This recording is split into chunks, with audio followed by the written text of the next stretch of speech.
Il y a 3 mois, je suis partie pour le plus long voyage de ma vie à plus de 17 000 km de Paris. Là où les eaux chaudes du Pacifique Sud abritent les plus beaux animaux marins. Là où le paradis existe, en Polynésie française. Blue dew,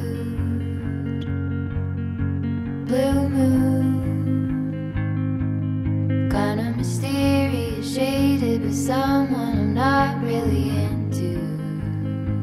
Do you need to fix it? Talking bullshit. It's hard to see you when your eyes look dull. Who's gonna save you? Who's gonna... Ladies and gentlemen, I'd like to welcome you in Bora Bora, where we shall remain for about 15 minutes. For your safety.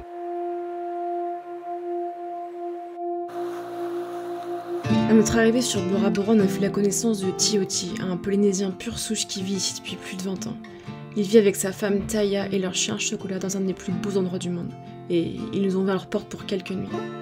En général, on connaît Bora Bora pour ses bungalows sur pilotis, mais eux vivent sur un motu, un petit îlot face à l'île principale de Bora, les pieds dans le lagon.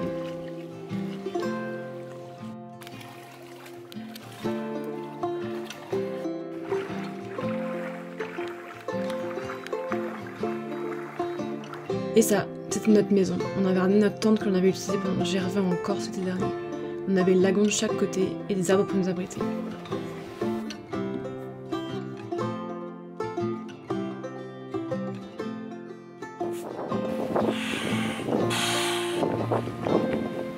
Bon, du coup, on est bien arrivé à Bora Bora. Donc là, en fait, on est sur le motu de l'aéroport. Donc l'aéroport, il est tout au bout. Je vais vous montrer là-bas. Et en fait, tout le long ici, donc ça c'est le motu, donc c'est une île en fait, tout en long. Et à chaque fois, il y a des gros hôtels, comme là, il y a le Four Seasons, et il y en a plein d'autres. Et nous, notre camping, il est juste là. Là, il y en a encore d'autres. Là, c'est le Méridien ici. Et là, donc, c'est l'île principale de Bora Bora, donc avec le grand pic au milieu. C'est hyper beau. Donc, juste derrière moi, ici, c'est un parc à poissons.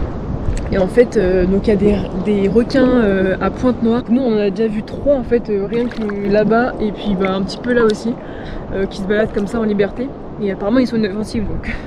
Sauf que moi, dès que j'en voyais, j'avais peur de mettre la caméra sous l'eau parce que je sais pas, j'avais peur. En fait, c'est eux qui ont peur de nous, donc au final, il n'y a pas trop de danger. Mais c'est vrai que ça fait vraiment bizarre de voir un requin si près. Au début, on voyait que l'aileron. Et après, on l'a bien vu parce que des fois, il n'y a pas beaucoup d'eau, donc on les voit un peu à la surface et tout. C'est assez impressionnant. Juste derrière moi, là-bas, il y a l'île de Taha et juste derrière il y a Raiatea où on va aller dans 2 jours parce qu'en fait elles sont pratiquement collées ces 2 îles là et à gauche de cette île là, quand il fait beau et bien dégagé, on voit l'île de Huaïné. C'est toutes les îles qu'on va faire dans l'archipel de la société et puis avec Moorea aussi qu'on fait en dernier. Donc là demain on va se diriger je pense vers l'île principale ici pour en fait faire pas mal de rando que j'ai répertorié. On va essayer de voir en fait le lagon d'en haut parce que Bora c'est super cher toutes les activités touristiques et il y a beaucoup de gens qui font l'hélicoptère sauf que c'est hyper cher. Donc voilà, il y a 2 randos que j'ai répertoriés donc on va voir laquelle on fait dans l'ordre. Et puis dans 2 jours notre hôte de camping elle nous a proposé d'aller voir des raies manta. Et sinon l'eau elle est super bonne, elle est transparente. Donc on a eu une grosse alerte quand on est arrivé tout à l'heure. Parce que du coup donc on est arrivé à l'aéroport et en fait pour aller sur l'île principale il y a une navette bateau qui est gratuite. Donc on a pris ça et après il y avait un taxi qui nous attendait en fait à l'arrivée du bateau sur l'île principale. Donc le taxi nous a récupérés et on a été après faire les courses parce qu'en fait bah, du coup ici sur le motu il n'y a absolument aucun commerce à part du coup des hôtels et nous, le camping, mais sinon il n'y a rien. Après il nous a déposé de l'autre côté de l'île avec son taxi et là il y a un bateau donc, qui est venu nous chercher, un tout petit bateau à moteur pour arriver jusqu'au camping. En fait s'il n'y avait pas eu ce camping là on n'aurait clairement pas pu venir à Bora parce que c'est beaucoup trop cher les logements et tout ça. Je vais vous faire un petit camping tour là tout à l'heure mais vous allez voir que c'est hyper beau. Et Bastien il fait le pitre derrière moi. Je vous fais un petit tour de camping, donc là c'est notre tente, juste derrière là-bas il y a le lagon. Donc ici c'est les toilettes, donc là il y a 2 bidons d'eau. Il faut prendre en fait un petit seau, prendre de l'eau dedans et puis bah du coup ça fait une chasse d'eau, ça fait un petit tourbillon. Ici c'est l'ancienne douche en fait qu'elle a construit elle-même et ça a été tissé par ses enfants. Donc là on va aller voir la cuisine maintenant. Donc voilà, ça c'est la cuisine.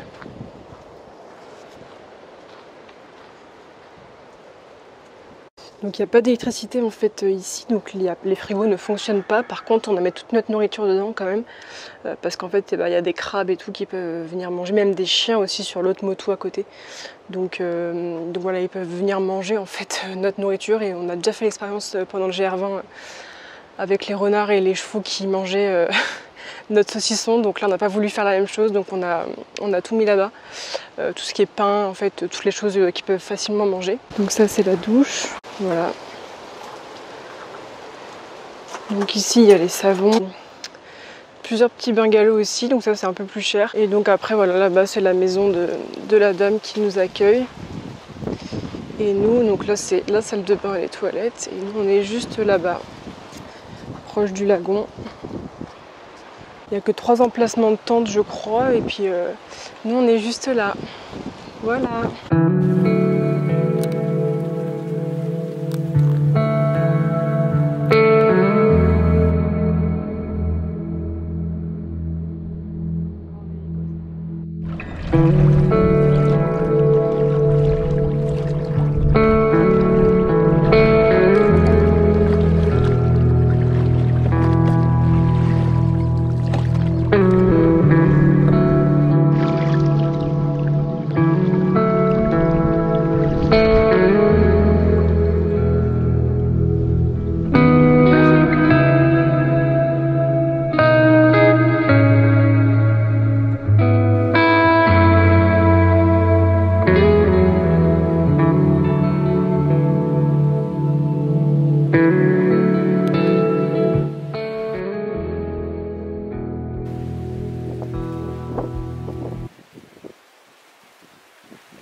Bon, première nuit sur l'île. En vrai, bon, j'ai pas très bien dormi parce que y a beaucoup de vent. En fait, ça fait du bien parce que du coup, ça fait de l'air dans la tente, sauf que ça fait quand même pas mal de bruit, et moi, je suis un peu sensible au bruit quand je dors.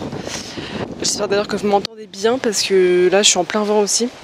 Et puis, je pense que c'est aussi le fait de se remettre un peu dans le bain, de dormir dans une tente. Donc là, à la place de se faire attaquer par des chevaux et des renards, on s'est fait attaquer par des crabes qui sont énormes. Il y en a plein, et même il y avait un gros Bernard l'ermite à un moment qui était juste au pied de ma porte en fait. Le truc c'est que moi j'avais un peu chaud, donc j'ouvrais la tente pour me rafraîchir un peu avec le vent.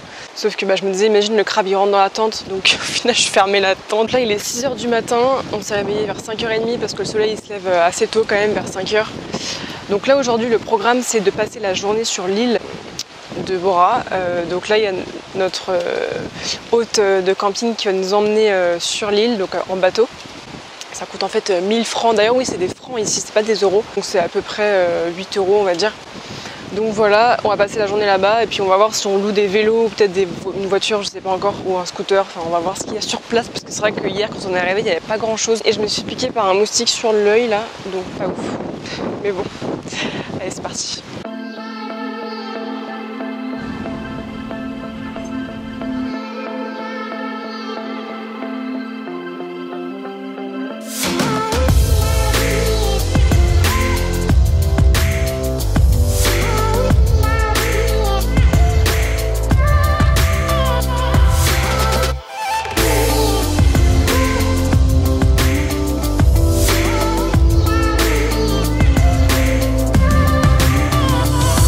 Donc là, on est sur la rando du Mont Popoti pour en fait voir le lagon d'en haut. Donc là, normalement, on a 1 heure de rando aller et 1 heure retour.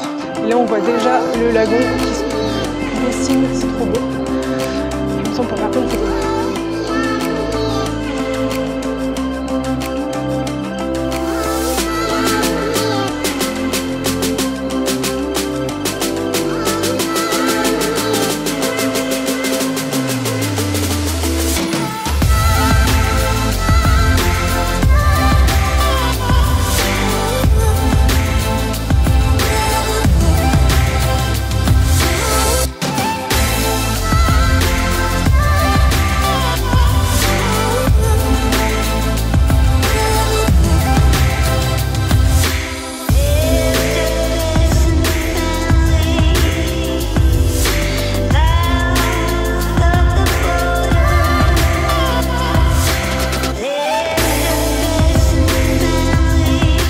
Donc là on a fini la rando du mont Popoti, donc on a fait 38 minutes de montée, c'était pas très long. Ici c'est le Motu où on est, donc nous on est derrière, on le voit pas d'ici le camping, mais juste ici il y a l'aéroport en fait. Ce Motu là c'est le Motu avec tous les gros hôtels de luxe et notre camping. On va aller sur un autre point de vue. Beau gosse. Je sais pas. Ah la vache, je me vois la gueule.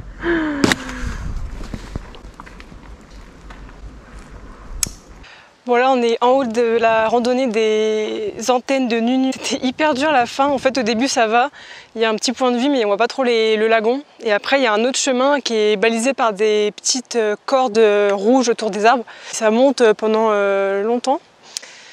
Mais là on a une trop belle vue sur le lagon juste derrière. Donc nous notre camping il est par là-bas. Donc en tout cas ça vaut la peine, mais par contre c'est vraiment super dur à la fin, surtout qu'il fait chaud, il n'y a pas beaucoup d'air et tout. Donc là en face là-bas il y a l'île de Taha. Et à droite, Rayatea. Et juste derrière moi, ici maintenant, c'est le rocher de Bora Bora. Donc là, la montée nous a pris environ une demi-heure, mais par contre, ça monte vraiment à pic. C'est pas beaucoup de kilomètres, mais c'est juste que ça monte beaucoup.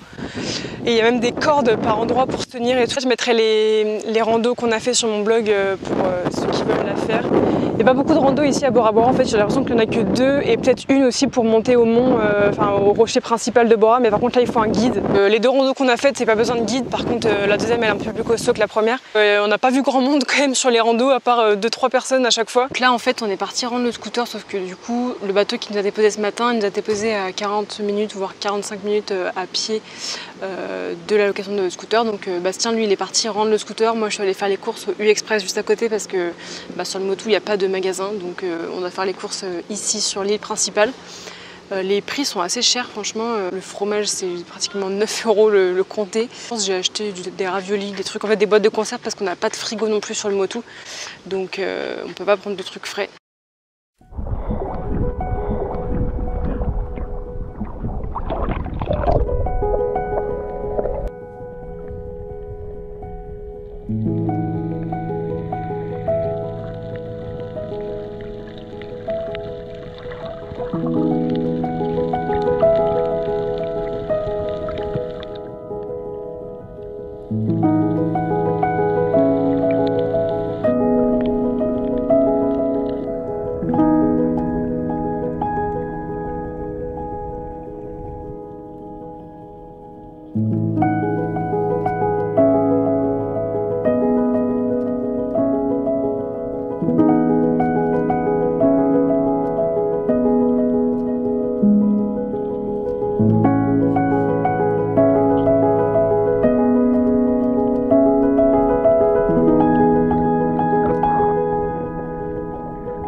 Aujourd'hui on a fait donc une petite balade ce matin à 8 h dans le lagon, donc en fait entre l'île principale et le Motu où on est au camping, pour essayer de voir des raimentas. Donc on en a vu une et en fait elles sont énormes. Moi je pensais qu'elles étaient petites et en fait c'était super gros, sauf que c'était assez profond et au final c'était assez trouble en fait, donc on voyait pas très bien. Après on est allé en fait en face, vraiment pile en face de... attendez, je vais vous montrer puisque là je suis installée ici. Donc là il y a le petit rocher de Bora et en fait on est allé juste ici. Donc c'est une petite île qui est rattachée à l'île principale. Et il y a des canons en fait de la Seconde Guerre mondiale qui ont été mis là pour tromper l'ennemi. Et après il nous a montré comment ouvrir une noix de coco, donc c'est assez long.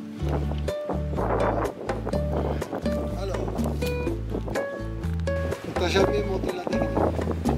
J'ai vu de mes yeux, mais on m'a jamais expliqué. En fait, la noix de coco, elle est dans un gros, dans une grosse coque qu'il faut du coup couper, enfin qu'il faut couper en plusieurs fois sur un pic.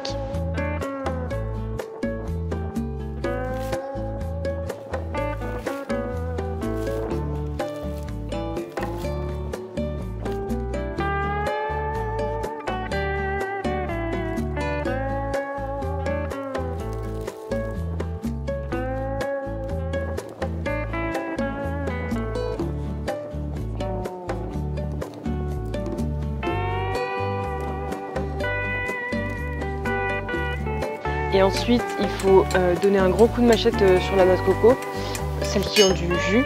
Après, du coup, ça enlève le jus, donc on peut boire le jus. Et après, donc, il faut découper la noix de coco ronde qu'on connaît tous.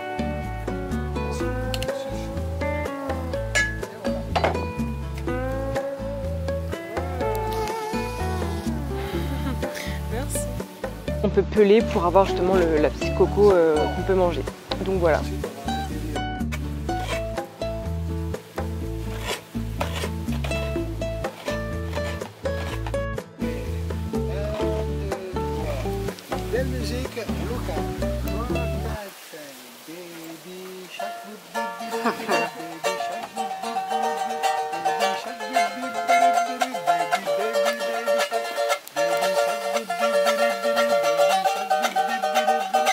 Donc ensuite on est parti faire une petite excursion encore de l'autre côté en fait du camping. Donc juste là-bas au loin en fait vous voyez Taha, donc l'île de Taha. On est passé en fait de l'autre côté par là-bas. Donc il y a beaucoup de houle parce que du coup il y a l'océan Pacifique qui traverse la barrière de corail. Là on a vu un courant, en fait un peu comme dans Nemo, et on a vu un banc de poissons qui remontait en fait le courant pour aller se mettre au jardin de corail où on était juste avant. Du coup le séjour à Bora se termine, donc demain on part à Huaïné, notre avion il est à 9 h. Donc comme là en fait le trajet pour aller à l'aéroport il faut prendre un bateau plus un taxi plus une navette bateau pour arriver à l'aéroport. On doit partir assez tôt, il faut qu'on plie la tente et tout ça, donc on va commencer ce soir à faire les valises, comme ça on n'aura plus qu'à mettre tout notre équipement de camping dedans. Bon là on est bien arrivé à Huaïné.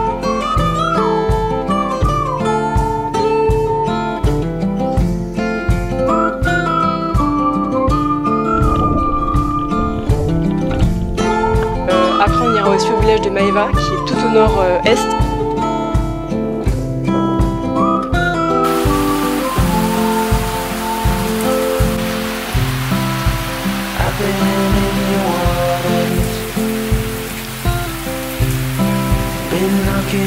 Deuxième jour sur Rayatea, malheureusement il y a une grosse tempête tropicale depuis hier après.